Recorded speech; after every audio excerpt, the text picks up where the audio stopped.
अद्य अस्माकं विषय चतुर्दशगुणा तथा चतुष्षष्टिकला इति क आरभ्यते। देवदत्त प्रथमं गुणान् स्मारय चतुर्दशगुणान् के सत्य दया क्षमा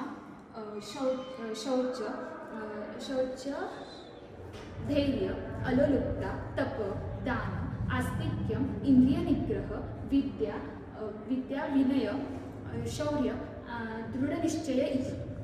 साधु उत्तम अनुराधे एते गुणा व्यक्ति उत्तम पुरुष कुर्वन्ति। एतेषु विनयः सर्वाधिकं मुख्यः इति मम मतं। विनयेन सर्वत्र सम्मानं लभ्यते।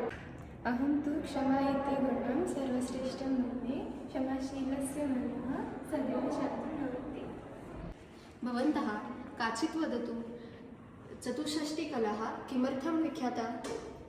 एता कला प्राचीनभारते व्यक्तित्वविकासस्य आदर्शरूपम् आसीत्। उदाहरणार्थ गायनं, वाद्यकला, नृत्यं, चित्रकला, भोजनरचना, वस्त्रनिर्माणकला इत्यादि।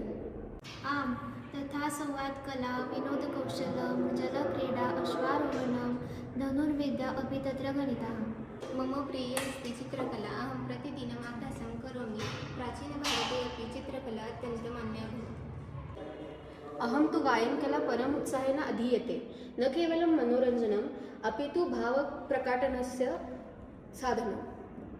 वयम् अनुवर्तितुं शक्नुमः। गुणाः जीवनस्य मेलवः, कलाः व्यक्तिमत्वस्य अलङ्कारः। एव सति अस्माभिः गुणा च कला च उभे अपि अभ्यासेन कर्तव्ये। तथास्तु अद्यतनं पाठम् अति उत्तमम् आसीत्।